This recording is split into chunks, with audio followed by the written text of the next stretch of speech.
Hello guys, welcome to my vlog. Good morning from Bamboo. हामी चाहिँ आज ब्याम्बोबाट भर्खरैमा हिँड्यो हैन। बिहान चाहिँ भ्लग बनाउनु पाएन, सरी त्यसको लागि किनभने आज अलिकति बिजी भयो म गेस्टहरुले गरेर। र आजको बाटो पनि उस्तै जंगलको बाटो हेर्न सक्नुहुन्छ। पछाडी यो देखेको घरबाट आएको है हामी चाहिँ आज बसेको नाइट यही थियो हाम्रो। र बाटोमा हिँड्दैछु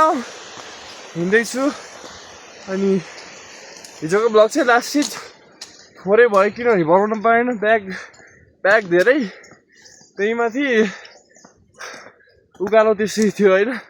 आजको चाहिँ उकालो त छ तर लन्च प्लेससम्म चाहिँ त्यस्तो उकालो छैन। उकालो चाहिँ छ, त्यस्तो उकालो छैन तर लन्च प्लेस पछि हिमालय पछि नन उकालो हिँड्नुपर्छ 2 घण्टा, त्यहाँ गाह्रो छ। त्यही हो, अगाडि चाहिँ हाम्रो गेस्ट छ है, म हिँड्दैछु गाइज। ल हेरौँ हल्का अगाडि गएर भेटौँ न, अहिलेको लागि यति नै। ल स्टेडियम गाइज यहाँ चाहिँ होइन यस्तो यहाँ मर्निङमा यस्तो छ हाम्रो।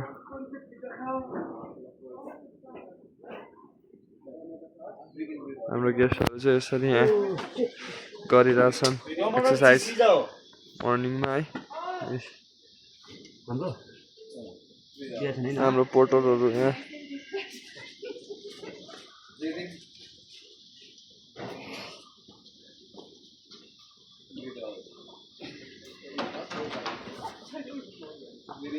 सरी यो चाहिँ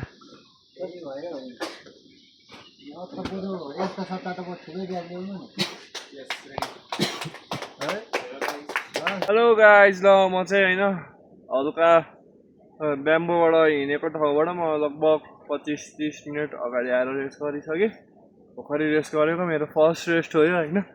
25-30 मिनटको उकालो, हल्का उकालो त त्यस्तो छैन, यो दोबान भन्ने ठाउँसम्म उकालो त्यस्तो छैन तर उकालो ओह्रालो त हल्का भइहाल्छ होइन, पाहाडमा हिँडेपछि। त्यही भएर भनेको। र यस्तो ठाउँमा छु म एक्लै छु है अहिले पनि, किनभने यो ब्याम्बोको चाहिँ सबभन्दा जङ्गल हुन्छ नि, सबभन्दा ठुलो जङ्गल भन्छ क्या यो ब्याम्बोको चाहिँ।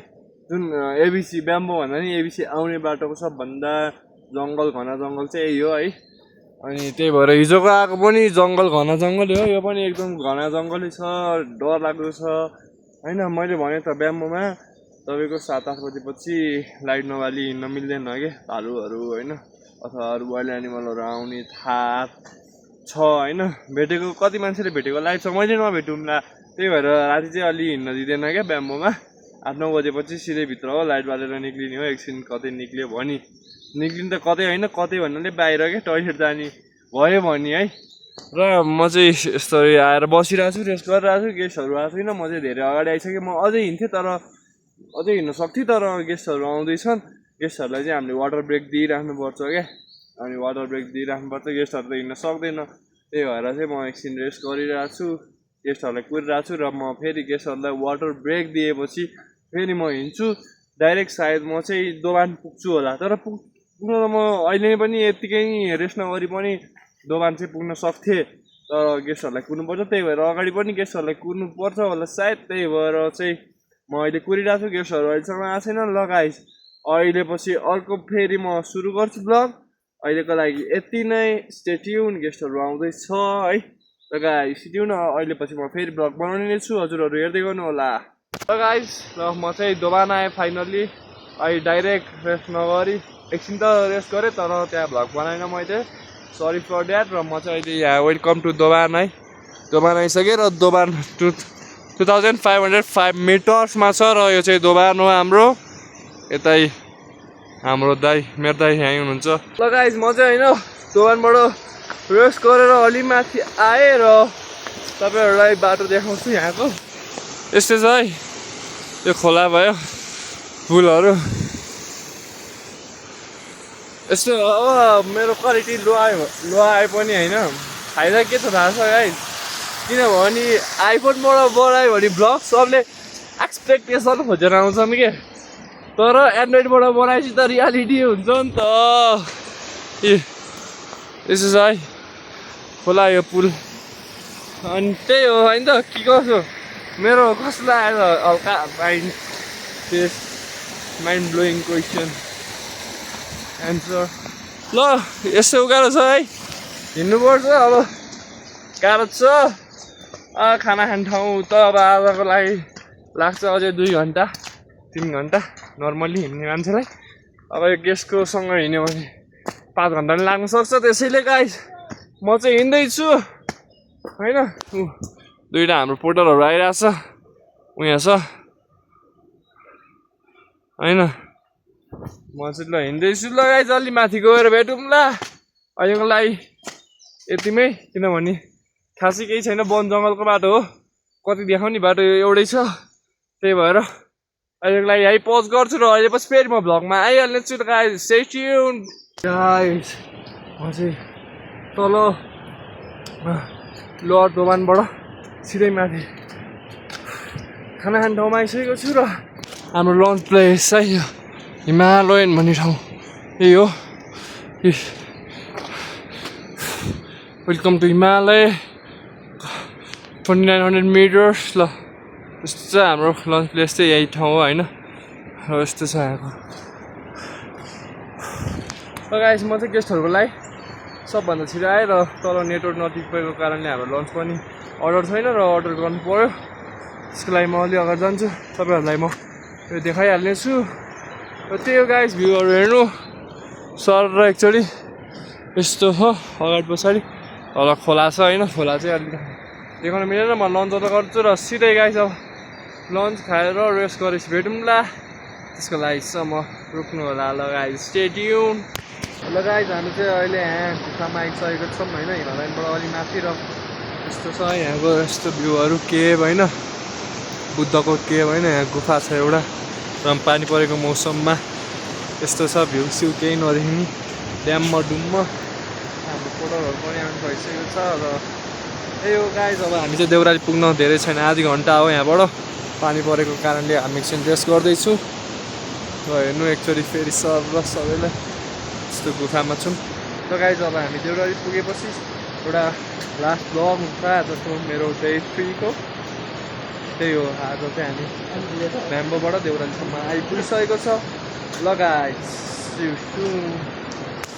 हेलो गाइस म चाहिँ होइन देउराली आइसकेको छु अब अहिले ओह्रालोबाट उकालो हिँड्दै गरेपछि 1-2 घन्टाको उकालो पछि फेरि अब उकालो चाहिँ उकालो छ है यो देउराली हामी देउराली आइसकेको छु ल भ्यू हेर्नु यस्तो खोला छ होइन हामी यो खोला क्रस गरेर जानुपर्छ अब मैले हुन्छ नि यस्तो छ है गाइस यस्तो छ है भ्यू धेरै भएको थियो होला नदेखेको बबाल आयो है कति पाहाड मात्र हेर्ने दाइ यस्तो हेरौँ यो खोला क्रस गरेर जानुपर्छ म चाहिँ जाँदैछु हेरौँ यहाँबाट जाँदैछु यस्तो छ बिस्तारै जानुपर्छ यार ठाउँ एकदमै गाह्रो छ म चाहिँ माथि आइछु क्या फेरि यार भ्लगमा माथि आइछु क्या बाटै रहन्छ क्या त्यहाँ भ्लगमा माथि आइछु तलबाट जानुपर्ने हुन्छ यस्तो खोला होइन बबाल मजा आउँछ क्या गाइड मैले भने त जति माथि हो त्यति राम्रो भ्यू छ भनेर र हामी खोला क्रस गर्नै पर्छ होइन खोला क्रस गरेपछि म देखाइहाल्नेछु हजुरहरूलाई र यहाँ चाहिँ बिचमा रोकिनु हुन्न भन्छ है बिकज अफ यो चाहिँ ल्यान्डस्लाइड हुन्छ नि ल्यान्डस्लाइड भन्नाले नि अभलान्च एरिया के अभलान्च एरिया हो सो द्याट यहाँ चाहिँ कुद्नुहुन्न है अभलान्चको भर हुँदैन कति बेला आउँछ पानी परिरहेको छ यस्तो छ है हालत तपाईँहरू सब कुरै कुरामा फेरि यहाँ आएँ क्या म ल गाइस अलि अगाडि जान्छु म फेरि भेटौँला अहिलेको लागि है अब आजको लागि भ्लग यति नै हुन्छ सायद यो मेरो लास्ट भ्लग हुन्छ आजको त्यही भएर अलिक लङ बनाउँछु म यो यस्तो अफ रोड यो अफ रोड यस्तो उयो हुन्छ अफ रोड देखाउनु लागि मैले बनाएको हो लास्ट गाह्रो छ गाइस यार देख्नुभयो होला नि मलाई यस्तो कुरा यो त केही होइन त्यत्रो उकालो उक्लिनै बाइक छ अझै फेरि आधी 1 घन्टा यस्तो पुल हुन्छ हेर्नुहोस् यस्तो पुल हुन्छ होला गाइस ल यस्तो हुन्छ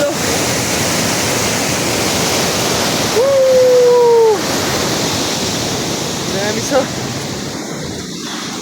एभेन्जरिया हो यसरी बस्नुहुन्न होइन रिक्स लिनुहुन्न क्या अब गेस्टलाई त्यो भन्न हुन्छ आफू बसेर त भएन नि त म गेस्टलाई बाटो देखाउनु पर्छ गेस्टहरू त्यहाँ छ दिस वे फाइनली म चाहिँ देउराली आइपुगेँ लास्ट भ्लग बनाउँछु भन्ने सोचेको थिएँ त्यहाँनिर तर सरी अनफर्चुनेटली तपाईँहरूलाई यस्तो सिन त देखाउनै बाँकी छ नि होइन त्यही फर्स्ट स्टे चाहिँ हाम्रो आजको बस्ने ठाउँ हो र हेर्नुहोस् दामी छ नि त यस्तो भ्यू छ है हजुरहरूलाई छिटाउन मिल्यो त मिलेन नि त त्यही भएर है सर र हेर्दै एकचोटि ल गाइस अब त आजको लागि चाहिँ यति नै हो अब चाहिँ 100% हो किनभने मेरो स्टे पनि आइसक्यो आजको ब्याम्बोबाट देउराली फाइनली पुगि पनि सकेको छ त थ्याङ्क यू गाइज होइन सबजनाले भिडियो हेरिदिनु होला लाइक सब्सक्राइब कमेन्ट गर्नु नबिर्सिनु होला र आजको लागि यति नै भन्दै पानी परेको छ गाइज बाई बाई भोलिको लागि भोलिने भ्लग आउनेछ stay tune stay safe guys by by